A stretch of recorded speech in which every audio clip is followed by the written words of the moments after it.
Hallelujah.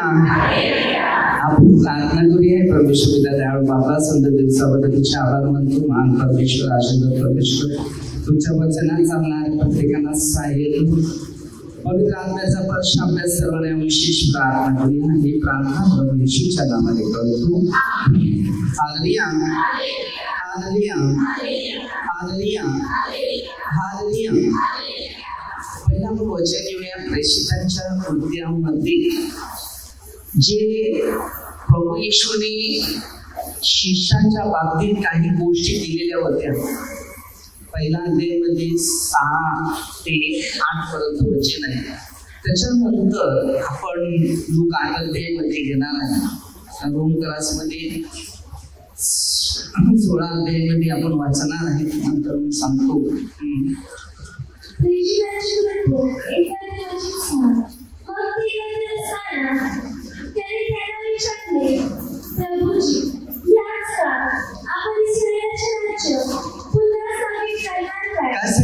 याच काळामध्ये इस्रायलचं राज्य पुन्हा स्थापित करणार का?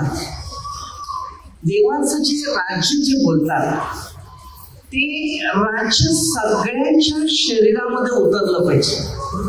म्हणजे दिले ना, पहिलं राज्य व काय नीतिमत्व.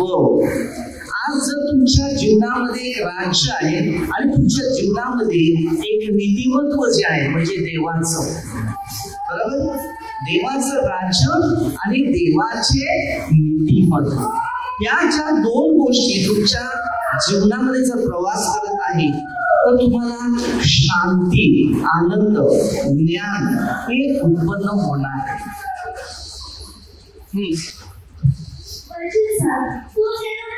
तो त्यांना म्हणाला, बघा, जो माणसाचा काळ आणि समय आपल्याला माहिती नाही, बरोबर ना. योहान 15:16 मध्ये येशू काय सांगतो, तुम्ही मला निवडलं नाही तर मी तुम्हाला निवडलेले.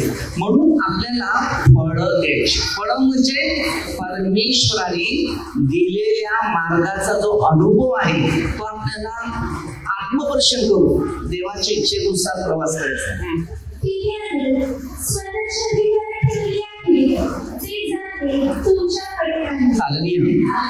काय सांगते, पित्याजवळ ज्या गोष्टी आहेत त्या आपल्याकडे नाही, बरोबर ना. मग तू काय सांगते, ते तुमच्याकडे नाही. देवाची इच्छा जी आहे मध्ये 6:9 पासून आपण एक प्रार्थना घेतो, त्याच्यात काय सांगितले किंवा मध्ये 8:2 मध्ये काय सांगितले, एक कुष्ठरोगी विचारते की तुमची इच्छा आमची इच्छा नाही. कारण आपल्या इच्छामध्ये कोणत्याच प्रश्नाची उत्तर कधीच मिळत नाही. लक्षात ठेवा, इच्छा पहिली देवाची घ्या आणि जर तुम्ही देवाची इच्छेनुसार तुम्ही आपल्या भविष्यामध्ये प्रवास करत असेल तर देव तुमची इच्छा पूर्ण करणार. आता आपण देवाजवळ आलेले, बरोबर नाही, आल्यानंतर देवाची इच्छा ही आपली इच्छा.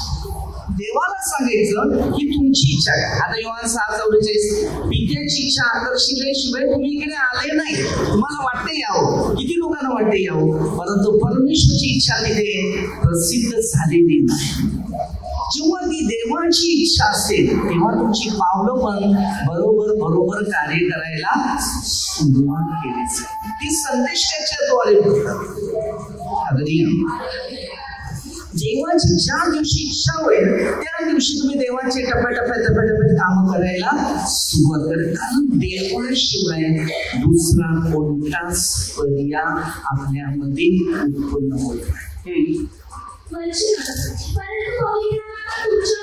बघा काय सांगते, पवित्र जो आत्मा आहे जेव्हा तो तुमच्यावर येईल तेव्हा तुम्हाला सामर्थ्य प्राप्त होईल. काय मिळेल? सामर्थ्य. आता उदाहरण घ्या, आपल्या माणसामध्ये दुष्ट आत्मा येते, बरोबर, आल्यानंतर तो त्याला मारायला धावतो. त्याच्यामध्ये ते सामर्थ्य जास्त असते. एखाद्या बघा बाया जर मारामारी करायचे तर पहिले डिशेंटीला भेट करतात, हा शेंडा असा म्हणून थांबस. किती इम्पॉर्टंट पॉइंट आहे तो, आणि मी बघितले ते सांगतो तुम्हाला. पण पवित्र आत्म्याविषयी असं कोण नाही सांगणार, थांब बस तुला येशूच्या नावाने मी तुला सांगतो तुझ्या हा पवित्र आत्म्याच्या द्वारे हा दुष्ट आत्म्याला पळवायचं, राग आपल्यापासून बाहेर काढायचं, दुष्ट विचार बाहेर काढायचे, तेव्हा तो पवित्र आत्मा तुमच्यात काय. दोन आत्मे आपल्या शरीरात नेहमी काम करतात, दुष्टाचे आणि काही पवित्रताचे. जेवढं तुम्ही पवित्र आत्म्यामध्ये, विचारामध्ये, शिक्षणामध्ये, नियमामध्ये, वचनात आणि त्याच्या मार्गात चालत राहणार, तेवढे तुम्ही सुखी, समाधान, शांती, आनंद, ज्ञानात प्रवास करता. देव आपल्यासाठी आहे म्हणून आपण देवासाठी उभं राहायचं. उत्साह कुठे आहे? देवामध्ये. आणि देवाचा आत्मा कशात आहे? देवाची सेवा, देवाचं काम, देवाचं कार्य करेल त्याच्यामध्ये.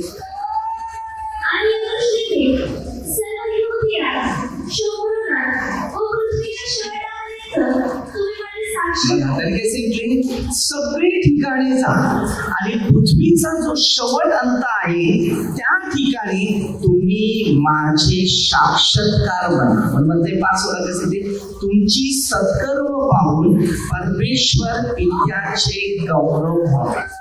आपल्यामध्ये परमेश्वराचे गौरव कसे होते या पद्धतीने आपण परमेश्वराच्या मार्गात कसे जाणार आहेत ते बदल. ही जग आहे ना ते धन पैसा जमा करण्यासाठी नाही बनवलं. हे लोकांचं जीवन दुःखी आहे, निराशात आहे, समस्यात आहे, संकटात आहे, टेन्शन मध्ये, मानसिक तणावामध्ये, अस्वस्थतेमध्ये आहे. अशा लोकांना जीवन शांतीमध्ये आणणं याच्यासाठी देवाने आपल्याला बनवलं. म्हणून काही शिक्षण आहेत त्याला. तर रोमकरासमध्ये पहिला 11 ते 16 पासून वचन घेऊया.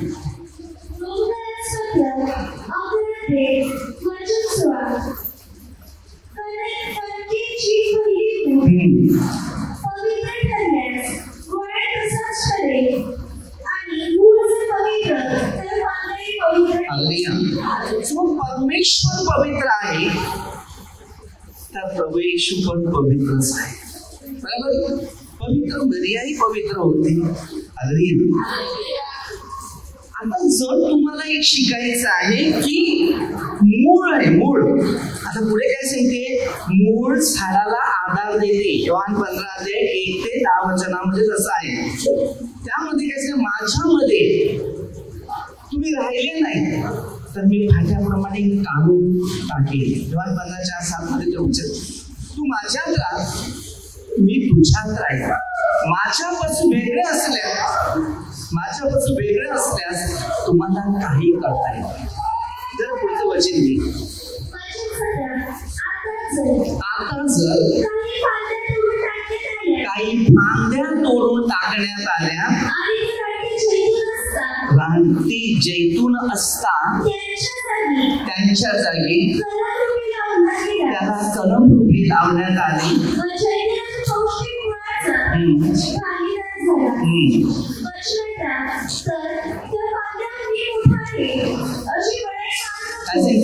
त्या फांद्यावर मी मोठा आहे अशी बडाई मारू नकोस.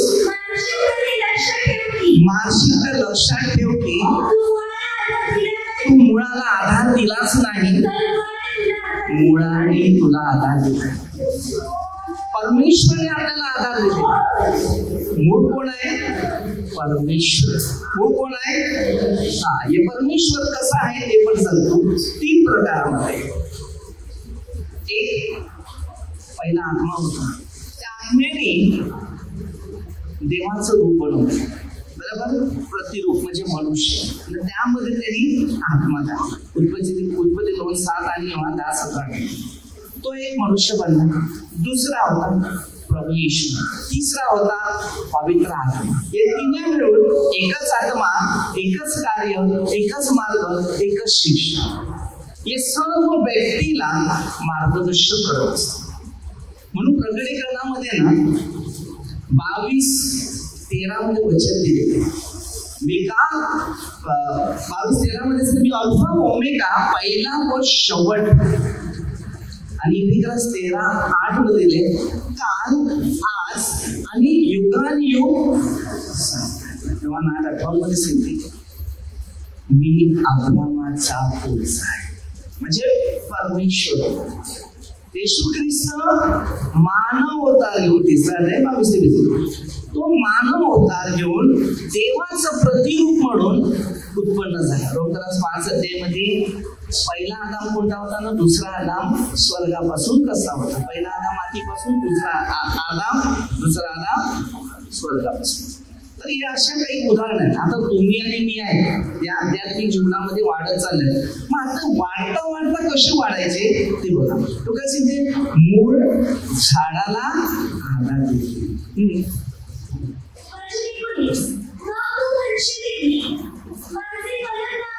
काय सांगते, तू माझी कलम लावावे,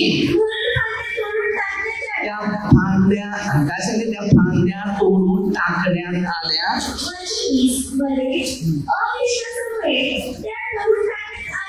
अविश्वासामुळे त्या तोडून टाकण्यात आल्या. म्हणतात योहानामध्ये 15:1-10 वचन. आणि योहानमध्ये 10 उत्तम मेंढपाळ म्हणजे प्रभू येशू, आपल्यासाठी बलिदान देणारा, पापावर विजय मिळवणारा प्रभू येशू आहे.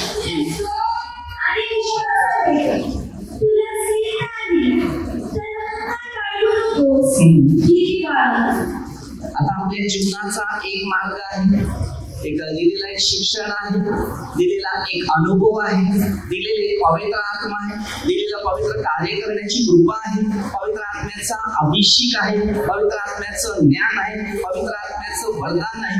तर आपलं जीवन एक आशीर्वादानेच आम्ही वाढत आहे.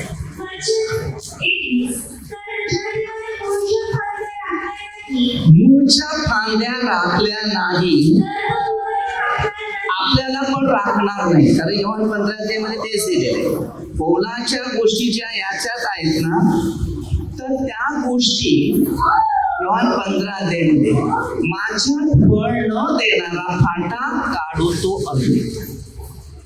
म्हणून आपल्या सगळ्यांना देवाने निवडलेलं आहे. निवडल्यानंतर देवाच्याच इच्छेप्रमाणे आपलं संपूर्ण जीवन प्रवास करायचा. माझा एक मित्र होता, तर त्याला मी सांगितलं, अरे चल आपण कार्य करू, तू माझ्या जोडीला जा. तर नको, मी तिकडे जातो, ते तिकडे बरं आहे. तर मी त्याला काही सांगितलं, अरे देवाची सेवाच आपल्याला करायची, एक सपोर्ट माझ्या जोडीला राहशील. म्हणून खूप वाईट होतं. अचानक आजारी आला आणि मी जग सोडलं. कारण देवानी आज दिलेल्या आगेला होकार करायचा. मला मध्ये 4:19-20 वचन मिळालं. जेव्हा मी तुमच्यासारखा महाराष्ट्रामध्ये प्रार्थनेमध्ये गेलो आणि मी एका कॉन्सलिंग व्यक्तीची त्यांच्याशी बोलत होतो, तर तिला ना, ज्या वेळेला मी इकडे पहिला बसलेला असा फादर मार्टिन, तिकडे सांगण्यात आलं, तुला पवित्र आत्मा मिळाला आहे. आणि माझ्या छातीत आणि माझ्या पोटात दुखत होतो. 9 डॉक्टर, 11 डॉक्टर जे केले बाहेर, 9 डॉक्टर इकडे 2 डॉक्टर. माझा आजारच काय कळत. 2 प्रकारचे आजार येतात, तेव्हा 9 अध्यायमध्ये आणि मध्ये 9 अध्याय. तेव्हा 9 अध्यायमध्ये असं प्रश्न आलेला आहे की हा आंधळा कोणाच्या पापामुळे तसं झालं. तर आजार देवाच्या गौरवासाठी आला. तो मी इकडे बसला असताना तिथून सांगण्यात आलं, जॉर्ज यावर पवित्र आत्मा उतरतो ना, त्याच्या छातीत आणि पोटात जे काय आजार आहे ते परमेश्वर बस. एवढा लोक जमलाय, मी विचार केला, कोणी दुसरा नावाचा माणूस शेवटी माझ्या बाजूला माझ्या आत्याची मुलगी बसली आणि ते थोडा तूच आहे, तुझ्याच विषयी बोलतो. माझ्या छातीतलं पोटात दुखत होतं ना, मग मी एवढंच का नसा हात केला. आपले पण असेच करतात, त्याने काय सांगितलं मग ठीक आहे. हल्ली मग तिथे सन्मान केलेला होता, टाळ्या वाजवून परमेश्वरची गौरव केली. तर त्यावेळेला बघा कशी प्रश्न आहे. पूर्णपणे पवित्र आत्म्याचा जो वर्षाव जो तो माझ्यामध्ये. त्यानंतर मी काउन्सिलिंगसाठी बसलो 4 दिवसाच्या तिथे, 5 दिवसाच्या. आणि तिकडे ती आणखी बसली. नंतर बस तिने जेव्हा असा हात केला तर पूर्ण प्रकाशित म्हणून तिला दिसायला परत ती डोळे उघडले, परत डोळे बंद केले, परत प्रार्थना केली तर तिला ते दर्शनच येते. तर मला सांगते तुझ्या जीवनात देवाने काय चांगलं केले तसं. तुम्ही सांगितलं मी एकदा प्रार्थनेला जात असताना माझं असं ऍक्सिडेंट झालं की पुढचं मडगळ फुटलं. हँडल असं एमएटीचं हँडल असं वाकडं झालं. M50 गाडी होती आणि त्या खांबाला इथून फुल स्पीडला रिक्षाला कट मारला त्यांनी. मी ठोकला तर डायरेक्ट त्या खांबावर. पण मला लागलं थोडासा पायाला जरासा एक दिशा थोडस जास्त तेवढंच. मग बघितलं अरे हे काय. आणि नंतर तिथे गाडी काढली तर कसं आहे तेवढ्यामध्ये ना एक बाई आली. तिच्या शरीर म्हणजे सफेद कपड्यासारखीच होती. तर ती उभी राहिली ना, मला सांगते पोरात कुठून आला. सांगितलं आपल्याला इकडे आगाशी बोलतात, ज्योतीला आगाशी बोलतात, बरोबर ना. परिस्थिती अशी आहे त्यांनी सांगितलं हालेलुया तर तू एकटाच आला का. बरं प्रार्थनेला आलेला प्रार्थना तेव्हा थोड्या टायमाला ती बाई गायब झाली, कुठे गेली माहिती नाही. मला सांगते इतकी कुठेतरी तुझं नातेवाईक असेल ना तिकडे जा. आता बाजूलाच माझं मित्राचं घर आहे, मी कुठे वस्ती राहतो. मी जाईल आलाय तसं झालं. माझी आई वाट बघत आणि ते बरोबर खेचलं. डिक्की वरनं सीट उलट पडून डिक्कीच म्हणजे याचं पेट्रोलचं ढाकण बाहेर निघालं ना, ते पेट्रोल सांडलं. पण थोडं पेट्रोल तिकडे. मी सांगितलं आता मी जाणार. परमेश्वराच्या आशीर्वादाने परत ते हाताने हे केलं. पुढचं गाडीचं फोकस फुटलं. हँडल कसं तरी वागवलं तर थोडं सरतो. म्हणून ते हँडल घेऊन मी पुढे पोहोचला. आणि शेवटी घरी गाडी आणली होती. माझा मोठा भाऊ त्याला सांगितलं बोलू नका आई घाबरेल, लाईट बंद कर बाहेरचा, कारण गाडी फुटलेली.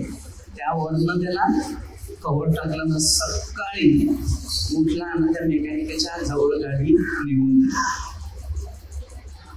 तर मी सांगितलं देव आपल्या बरोबर आहे, पण हर संकटाला देवच मदत देतो, माणूस नाही देतो. आता तुम्ही नीतिसूत्रामध्ये बरोबर 19 अध्यायामध्ये पहिलं प्रवचनामध्ये ऐकलं असेल ना, साह्य गुणाचं जास्त असतं.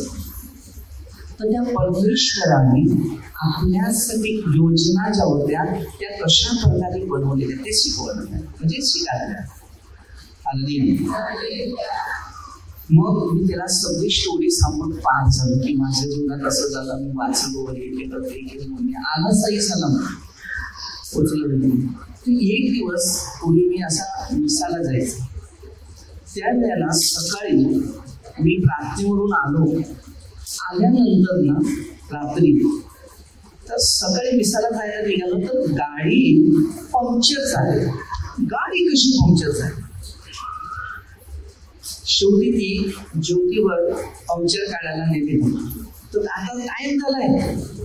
मला कसं 10 मिनिटं असतात तर मी 5 मिनिटं 10 मिनिटं 7 मिनिटं झालं. लगेच आवाजी सायकल घेतली ना तसं करून मिसाला गेलो. मिसावरून आलो आणि ती गाडी लगेच लिहून गेली. त्याला पंक्चर काढा. तर पंक्चर काढायला गेला तर ते पंक्चर नाही. हवा काढायला कोण होतं माझ्या घरी. ठीक आहे, हवा काढणाऱ्या घरामध्ये कोण नाही असं. तर तो जेव्हा चाक लावायला गेला ना तर त्याच्या व्हीलची जी 9111 121 जी येणे जाणे सुरक्षित ते ना तो जेव्हा लावायला बघतो ते बोलते बघ बोलता ऊपर वाले की आपके ऊपर दया है. बघा देव लोक सगळं देवाला काही अशक्य नाही. म्हणजे माझा ऍक्सिडेंट न हो, मी वसईमधून इकडे 22 मिनिटात यायचा पापडी. माझी ईबीटी गाडी एवढी फास्ट, कधी स्टॉप नाही रस्त्याला. किती प्रसंग आलेत माहिती कार्य करताना, पण देव तारी त्याला कोण असा शब्द आहे. म्हणून पेत्राच्या पत्रात लिहिलेला चांगल्याची आस्था बाळगता त्याचं वाईट बोलतो नाही. तो प्रश्न तिकडे झाला. त्याच्यानंतर हे घटना झाली, व्यवस्थित झालं, पूर्ण झालं, सगळं व्यवस्थित आलं. त्यानंतर मी एक दिवस नाईटची प्रार्थनेला गेलो असतो आणि सकाळी येताना गिरीच्या तळ्यावर एक माणूस बसला गाडीवर. म्हणजे मी येतोच आणि मी येतो असं सांगितलं तर बसवलं त्याला. मला समजा तो सोसायटीवर जायचा, कुठे इकडे. मी बसवलं त्याला आणि मी देवाच्या गोष्टी बोलत चाललाय. आणि सतपाळा तुमच्या मावशीचा मुलगा तिथे ड्रायव्हर आहे, तो तिकडे होता. त्यामुळे थांबला, त्याला बोलायला लागला. त्याच्याशी फक्त एवढंच बोलला, काय झालं इकडे जायला एवढं चालला, थांबला नाही. 2 मिनिटांमध्ये त्याचे बोलण्या शब्द तेवढेच झाले. तिथून थोड्या पुढे गेला, सतपाळ्याच्या थोड्या पुढे, क्रॉसच्या थोड्या पुढे आला इकडे आपल्या साईडला. मी थोडं मागे येऊन बघितलं, कुठे गेला. मावशीच्या पोराला विचारलं, अरे माझ्या गाडीवर कोण बसलेला होता ना? तू कोण नाही, तू एकटाच होता. कोण बसून आलेला? हैराण झालो, कारण प्रार्थनेने आलेला होता ना, तर तो मला फसवण्यासाठी दुष्ट आत्मा येऊन बसलेला. पण त्याची ताकद शक्ती चालली नाही. प्रेषितांच्या कृत्यात 5वा अध्याय 12 पासून पेत्राच्या परिस्थितीमध्ये बघा, त्याची सावलीने बरोबर वर्ष त्याला कशी घटना आलेल्या त्या गोष्टी. आणि त्यावेळेला अशा परिस्थिती होत्या. उसे डोंगरीमध्ये कोणाची जायची हिंमत नव्हती 8 वाजता रात्रीची. आज मुंडेगिरी लुटायला तरी मी जायचं. माझी आई मला नेहमी सांगायची, गळ्यातली चेन काढून जा. आई हे बघ, मी देवासाठी चाललाय ना, तर हे देवासाठीच. घरात आहे तुम्ही तुझा, घराच्या बाहेर आहे तुम्ही देवाचा. चाललं जायचं आणि मी बरोबर पोहोचायचं. तर एक दिवस वसईमध्ये मी स्वतः प्रार्थना चालू केली. तर तेव्हा नाईटची प्रार्थना होती. 1 वाजता नाईटची प्रार्थना माझी संपली. आणि संपल्यानंतर मी येतोय कुठे आपल्या इकडे, तर गिरीच्या तळ्यावर परत एक माणूस बसला. आणि तो कुठे उतरला माहितीये? डोंगरीमध्ये. तेव्हा डोंगरीमध्ये माणसं उतरायची, तुम्हाला माहिती वसई डोंगरी. आता घाबरू नका, काय नाही तुम्ही नाही करत. मी नाही घाबरला रात्रीच्या रात्री, तुम्ही कशाला. तर तो उतरला, त्याला सांगितलं, मला सांगितलं इकडे उतरवला. मी गपचूप ठिकाणी रात्रीच्या 1च्या सुमारामध्ये 1:15च्या टायमाला हा मनुष्य बॅग घेऊन तिकडे काय उभा राहतो. आता जो माणूस जाणार आहे तो तिकडेच उतरेल ना, इकडे कशाला रात्रीचं 1 वाजता माणूस. पण मी त्याच्याकडे लक्ष दिलं नाही, माझं कार्याकडे लक्ष दिलं नाही. मी फक्त वचन घेत लोकांना. अशा बऱ्या अनेक गोष्टी माझ्या जीवनात आल्या, संकट आले, आपत्ती आली, दुःख आली, तरी मी पुढेच गेलो. मी थांबलो नाही, कारण तो माझ्या बरोबर होता. हे बघा, जेव्हा मध्ये 28 ते 19-20 वचन मध्ये कसं दिलेलं आहे की युगाच्या अंतापर्यंत मी सर्व दिवस तुमच्या बरोबर ज्या आज्ञा, नियम आणि भेटीचं पाळत असेल तर देव तुमच्या जोडीला राहील. या संकटातून प्रवास करणं गरजेचं आहे. मी एकटा इकडे राहिले. आमचं फॅमिली सुद्धा इथं राहिलं, पण परमेश्वराने आम्हाला टाकलं नाही. म्हणून तुम्हाला सांगतो हे सगळं गेलं तरी चालेल, पण तो नाही गेला. तो ज्या दिवशी जाईल ते आपल्याला पण इथून दुनिया सोडून जायला लागेल, कारण देवाविना दुसरं काहीच नाही. म्हणून आपल्याला जे वचन आहेत किंवा शिक्षण आहे किंवा मार्गदर्शक आहे, जे नियम आहे ते पाळा. म्हणून आम्ही फांदे आहेत, या फांद्यामध्ये या झाडांमध्ये फळं देण्यासाठी फांद्या उत्पन्न केलेल्या जातात. मग आम्ही देवाच्या कामासाठीच उत्पन्न केलेलं आहे न झालेले आहे, तर देवाच्या गौरवासाठीच आम्हाला राहायचं. म्हणून देवाची इच्छा आणि देवाची योजना आपल्या प्रत्येकामध्ये राहिली पाहिजे. आणि प्रभू आपल्या बरोबर आहे तर आपल्या बरोबरच शेवटच्या अंतापर्यंत राहायला पाहिजे. हीच मी तुम्हाला देवाच्या कामात इच्छा निर्माण करतो. छोटीशी आपण प्रार्थना करूया. परमेश्वर द्यावं बाबा, सुंदर तुझा तुझ्या आभार मानतो. मान परमेश्वर सर्व लोक आम्हाला आशीर्वाद प्रभूची इच्छा प्रमाणे गोरगरीब करण्यासाठी प्रेरणा विशेष ही प्रार्थना आम्ही आमच्या प्रभू येशू ख्रिस्ताच्या नावाने करतो. हालेलुया.